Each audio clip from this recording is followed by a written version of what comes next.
Comparing company car allowances versus having a company car. Let's take a look at that today.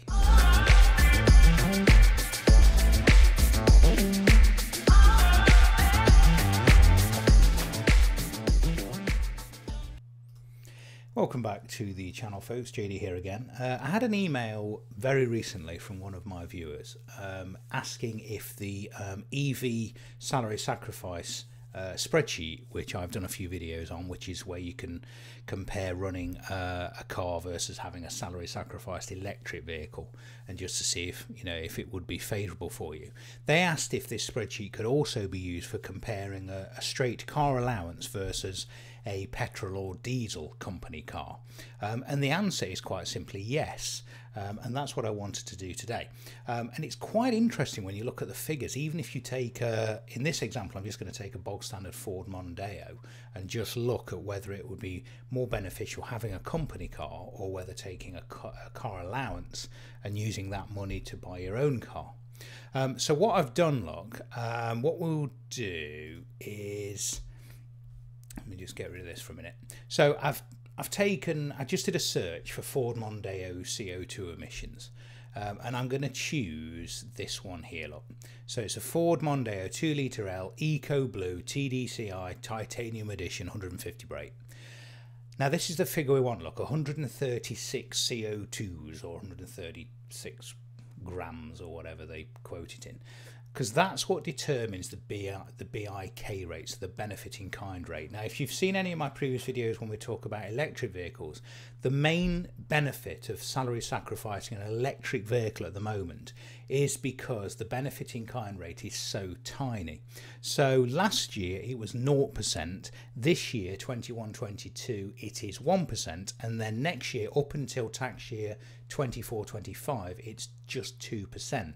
Now what does that 2% mean? Well, it means that you take 2% of the purchase price of the car, or the P11D value, and that value comes off your tax code. So a very, very simple example: if you've got an electric vehicle at 30 grand, you have a benefit in kind rate of 1%, that's £300 a year.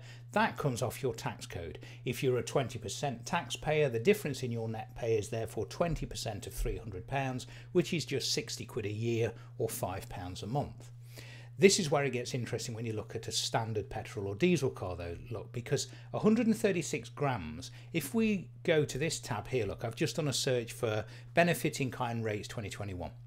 If you take this column here, look, this is between 2021 and 2024, so very similar to the way that the electric vehicle BIK rates are fixed at the moment. If we go down to, what was it, 136 grams, so 136 grams is here, look, 135 to 139, 31%. So what does that actually mean? Well, let's have a look. Let's crunch some numbers.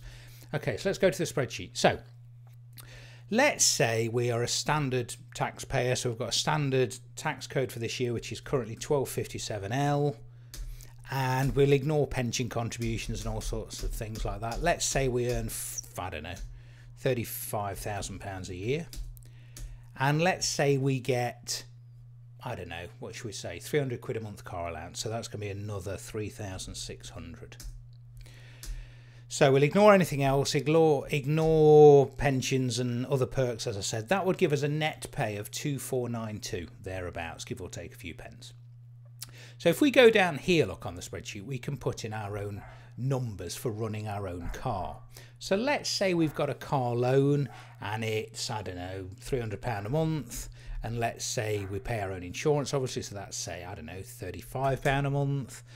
Road tax, it's going to be, on a standard car, it's probably going to be £12.50 a month-ish.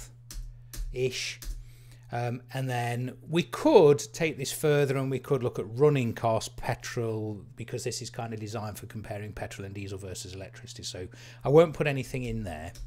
We won't assume we get a mileage allowance on this example, but you might be paid for your mileage as well, which can obviously make a difference.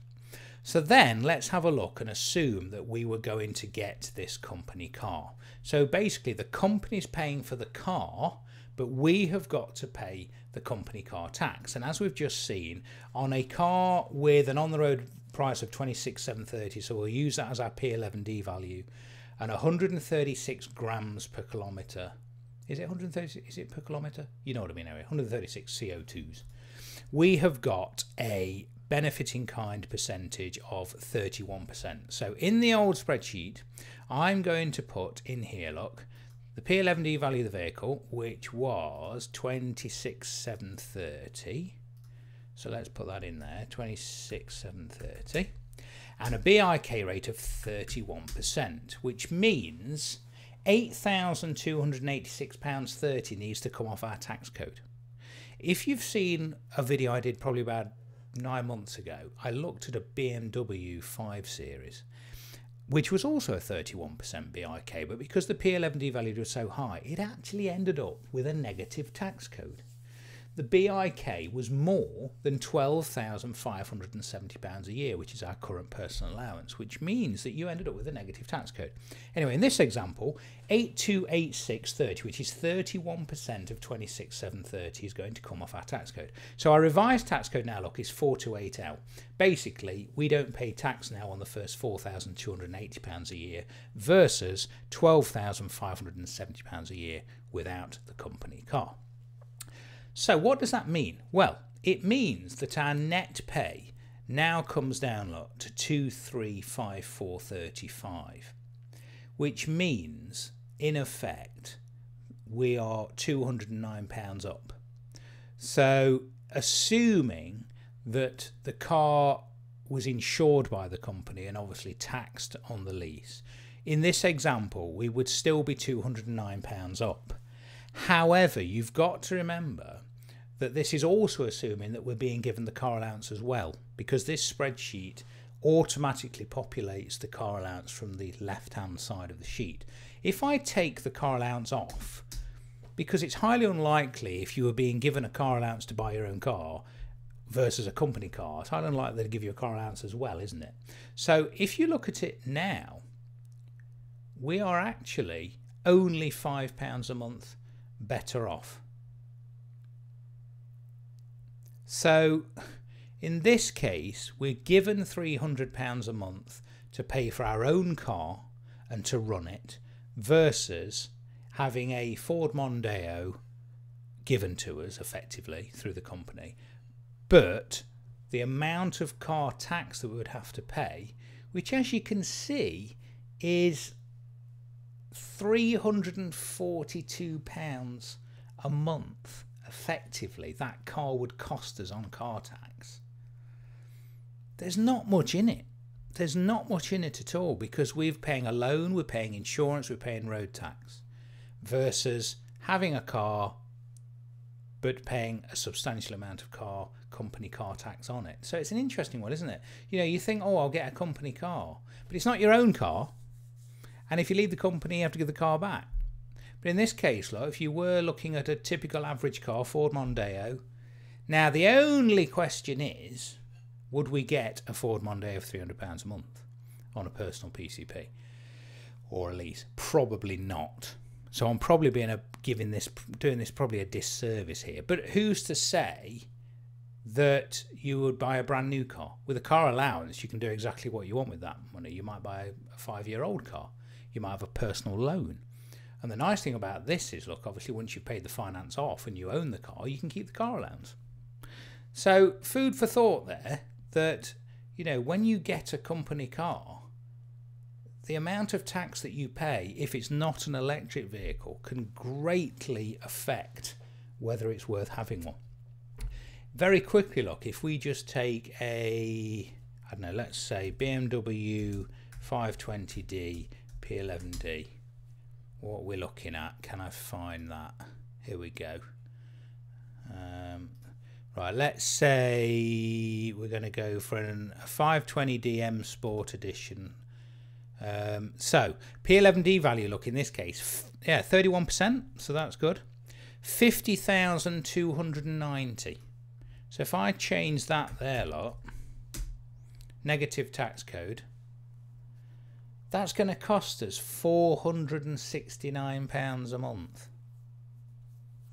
to have a 520Ds on a company car. You would probably get a 5 Series for £470 a month. Who knows?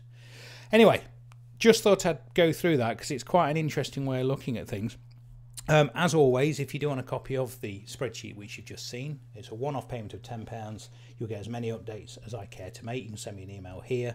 We've also got the PCP spreadsheet, which a lot of you are using. It's really useful for comparing different PCP deals, letting you calculate your voluntary termination point. It gives you a full amortization table so that you can see the settlement point at any time in the period.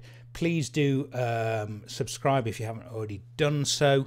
It would be really helpful, and I will see you next time. Thank you very much for watching. Take care.